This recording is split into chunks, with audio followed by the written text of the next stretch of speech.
کرنا چاہوں، اللہ کے رسول جناب محمد رسول اللہ صلی اللہ علیہ وسلم نے ارشاد فرمایا،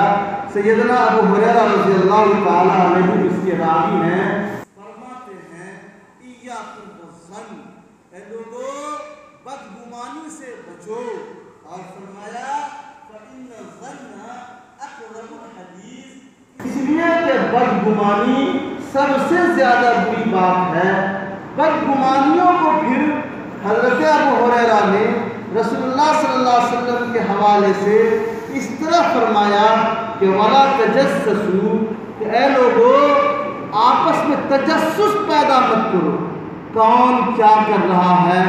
کون کیا کھا رہا ہے، کون کہاں جا رہا ہے، کون کدھر بیٹھ رہا ہے، کس سے کیا تعلق ہے۔ اللہ کے رسول نے فرمایا وَلَا تَجَسَّسُوا، کہ لوگوں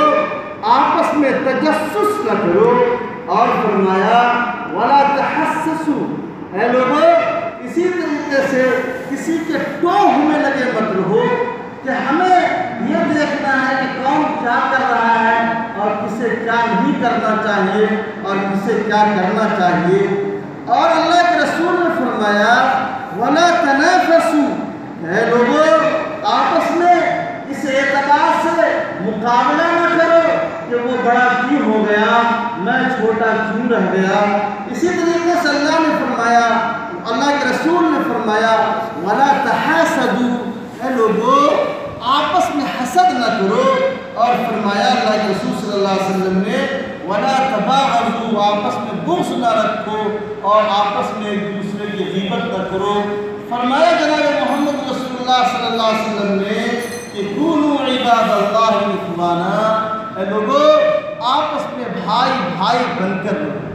ان تمام بیماریوں میں ایک بیماری کی طرف بھی اشارہ کرنا ہے، وہ ہے وَلَا تَحَاسَدُوا، کہ آپس میں حسد نہ کرو۔ حسد کسے کہتے ہیں؟ حضرت امیر معاویہ رضی اللہ تعالیٰ عنہ فرماتے ہیں کہ جو آدمی حسد کرنے والا ہوتا ہے، جس سے حسد کیا جائے اس سے پہلے ہی اس کی موت ہو جاتی ہے۔ حسد کہتے کس کو ہے یہ ہمیں سمجھنا چاہیے۔ فرمایا کہ یہ دل کی سب سے بڑی برائی ہے اور اس سے بڑی اور کوئی برائی نہیں ہو سکتی ہے۔ مثلا ایک آدمی نے بہت خوبصورت گھر بنایا اور اس نے اپنی اچھی رہائش کی، وہ اب دوسرا آدمی یہ کہتا ہے کہ پتہ نہیں اس نے مال کہاں سے لائے اور کہاں کا پیسہ لایا، اتنا عمدہ مکان بنایا، ابھی کل تک تو ہم اسے بھوکا دیکھتے تھے،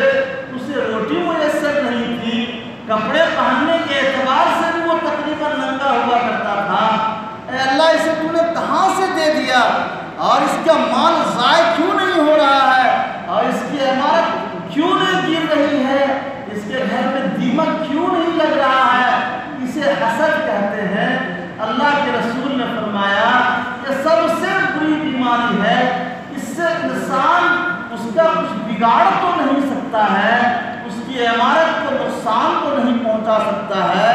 اس کے اچھے پہننے پر کوئی قید بند تو نہیں لگا سکتا ہے، اس کے اچھے چلنے پھرنے پر اور اس کے اچھے کھانے پینے پر وہ کچھ اس کے پاس پابندی تو نہیں لگا سکتا ہے۔ لیکن حسد کرنے والے، جو لوگ حسد کرنے والے ہوتے ہیں، اس کا دل ضرور جلتا ہے، وہ آپ کو اپنے ہی اندر جلتا رہتا ہے اور مرتا رہتا ہے، گھٹتا رہتا ہے، اور سماج میں وہ اس کے خلاف مختلف ترکیبیں کرتا ہے اور سماج میں اس کے سلسلے میں بری باتوں کو جنم دے کر لوگوں تک برائیوں کو پہنچاتا ہے۔ اللہ کے رسول نے فرمایا اے لوگوں وَلَا تَحَاسَدُوا، آپ اس مثال کو اس طرح سمجھ پائیں گے، مجھے لگتا ہے کہ صاحب علم کی اس بستی میں اسے اس مثال سے سمجھا پاؤں گا کہ اللہ تبارک و تعالیٰ نے جب تمام فرشتوں کو ساتھ میں ابلیس کو بھی حضرت آدم کے سجدہ کے لیے فرمایا تو ابلیس حسد میں جل رہا تھا اور اس نے یہ بات کہی تھی کہ یہ تو انسان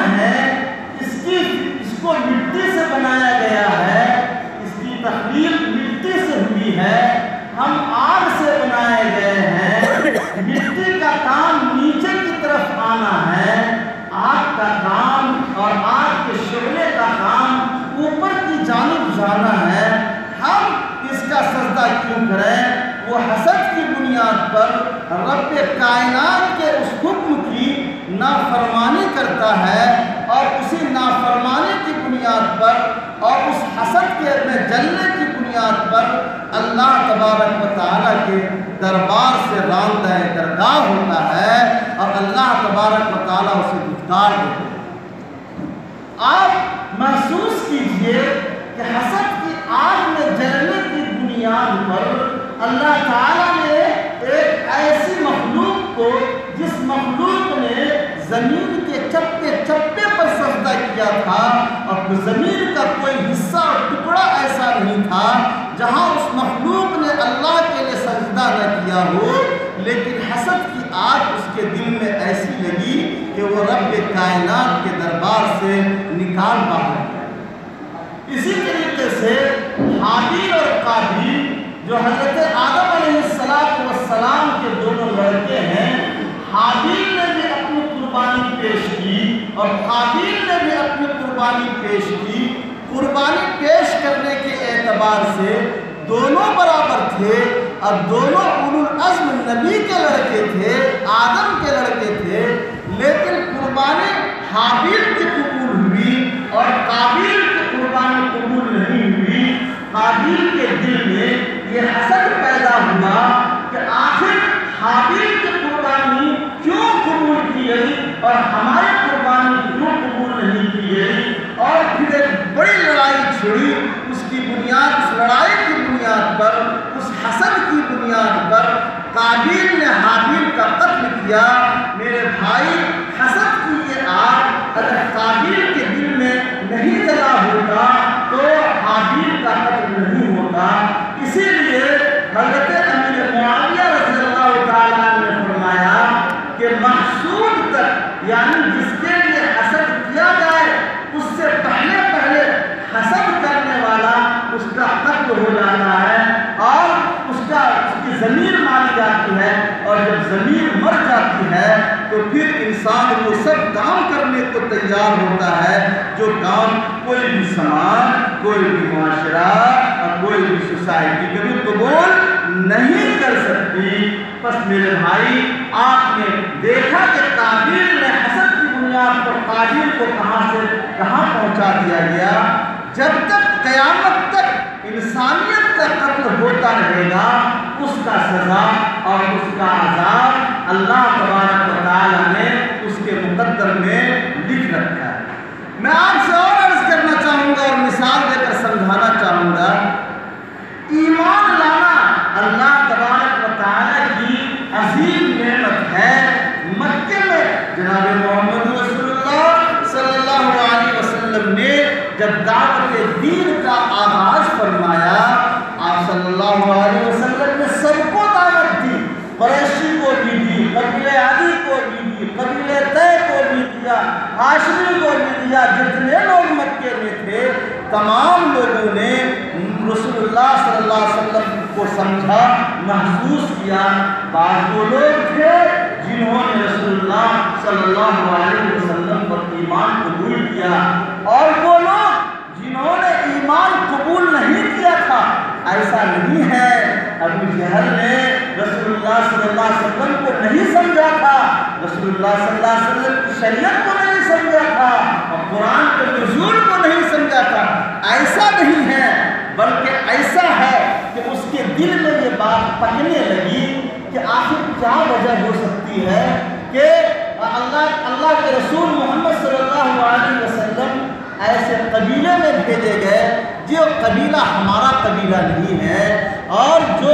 خاندان ہمارا خاندان نہیں ہے۔ یہ کیسے میں نبی بھیج دیے جن کے یہاں روٹی جڑتی ہے تو نمک نہیں ہے اور نمک ہے تو روٹی نہیں ہے۔ اس لیے انہوں نے، ان لوگوں نے، جن لوگوں نے دین کو، شریعت کو، محمد رسول اللہ کو سمجھا تھا، صرف خاندانی عصبیت کی بنیاد پر اور حسد کی بنیاد پر رسول اللہ صلی اللہ علیہ وسلم پر ایمان قبول نہیں کیا، ایمان نہیں لائے۔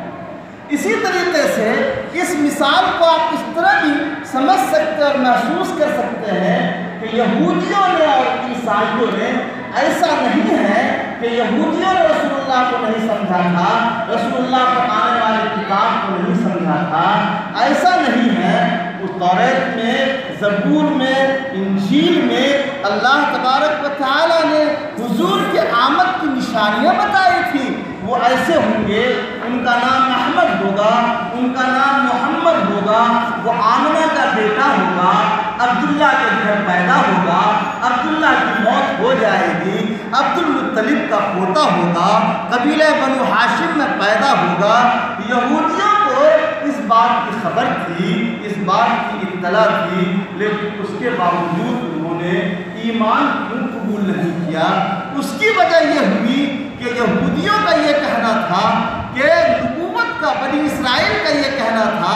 عیسائیوں کا اور یہودیوں کا یہ کہنا تھا کہ نبوت بنی اسرائیل میں چلتی ہوئی آئی ہے، اسی لیے نبی بنی اسرائیل کا ہونا چاہیے تھا۔ یہ ہاشمی اور قریشی اسماعیل کے خاندان سے نبی کیسے پیدا ہو گئے؟ یہ حسد کی بنیاد پر ایمان نہیں لائے۔ اسی لیے حضرت امیر معاویہ رضی اللہ تعالیٰ عنہ فرماتے ہیں یقتل الحاسد قبل المحسود، کہ حاسد محسود سے پہلے مر جاتا ہے۔ اور میرے